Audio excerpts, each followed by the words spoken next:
जनाब सदर मुदर्रिस साहिबा और मेरे तमाम इकराम और मेरे हम मकतब साथियों, अस्सलामु अलैकुम रहमतुल्लाहि तआला व बरकातहू। मैं मोहम्मद जमात दहुम का तालिब इल्म हूँ। मैं आज आप सबके सामने मौलाना आज़ाद की कुछ चंद बातें कहना चाहता हूँ।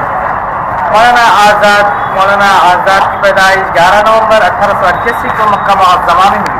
इनका असल नाम मोहिउद्दीन अहमद था, लेकिन इनके वालिद मौलाना खैरुद्दीन बख्त के नाम से पुकारते थे। मौलाना आज़ाद के आबा व अजदाद बाबर के ज़माने में हिरात से हिंदुस्तान आए थे। मौलाना आज़ाद को खेल कूद का ना शौक था, ना उसके लिए फुर्सत थी। इसीलिए इनकी जहन की तेज़ी का ये आलम था कि वो हमेशा अपने हमदर्दों से आगे रहा करते थे। मौलाना आज़ाद आम बच्चों की तरह खेल नहीं खेलते थे। मौलाना आज़ाद के 7-8 साल की बरस में अलग ही खेल हुआ करते थे, जैसे कि वो घर के सारे संदूकों और बक्सों को एक कतार में जमा कर देते और उस पर रेलगाड़ी करते और अपने वालिद साहब की पगड़ी को सर पर बांध कर उस रेलगाड़ी पर बैठ जाते और अपनी बहनों से कहने लगते कि बहनों तुम चिल्ला चिल्ला कर कहो कि हटो हटो दिल्ली के मौलाना आ रहे हैं। फिर मौलाना आज़ाद धीरे से आहिस्ता आहिस्ता नीचे उतरते और आहिस्ता आहिस्ता कदम रखते हैं और जैसे कोई बूढ़ी उम्र का आदमी हो। फिर अपने घर के ऊंचे मकाम पर जाकर बैठ जाते हैं और तकरीर देना शुरू करते हैं। ऐसा तकरीर देते हैं कि जैसा कोई तजुर्बाकार आदमी हो। मौलाना आज़ाद को बचपन से शायरी का शौक था। वो 10-11 साल की उम्र से शायरी का शौक पैदा हुआ।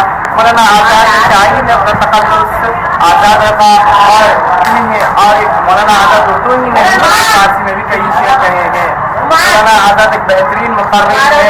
इन्होंने 10-11 साल की उम्र में ऐसी तकरीर पेचीदा मसले को सुलझाया है, जैसे ऐसे पेचीदा मसले को जैसे कोई भी आम आसानी समझ जाता। और मौलाना आज़ाद की तकरीर में इस काबिल थे कि वो 2-2 घंटे बिना रुके तकरीर दे सकते थे।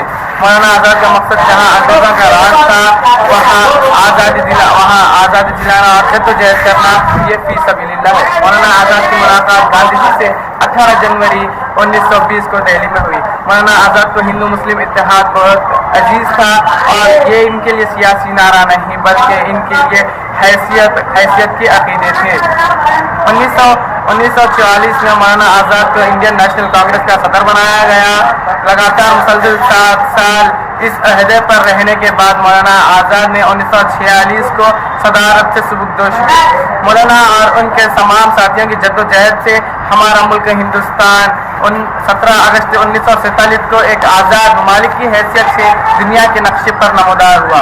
गांधी जी की ख्वाहिश के बावजूद मौलाना आज़ाद ने अपने लिए वज़ारत आज़मा के बजाय वज़ीर तालीम का अहदा पसंद फरमाया। मौलाना आज़ाद हिंदुस्तान के पहले वज़ीर तालीम रहे और हर साल इनकी पैदाइश के दिन यौम तालीम के तौर पर मनाया जाता है। मौलाना आज़ाद 17 अगस्त 1947 तक 22 फरवरी 1998 तक इस मुंसिफ़ जलीलिया पर फाइज रहे। मौलाना आज़ाद 22 फरवरी 1958 में इस दुनिया से रुखसत हो गए। मैं अपनी तकरीर का इख्तिताम एक शेर के साथ करना चाहता हूँ। शाखें गिर रही है तो पत्ते भी आएंगे, शाखें गिर रही है तो पत्ते भी आएंगे, अगर ये बुरे दिन है तो अच्छे दिन भी आएंगे।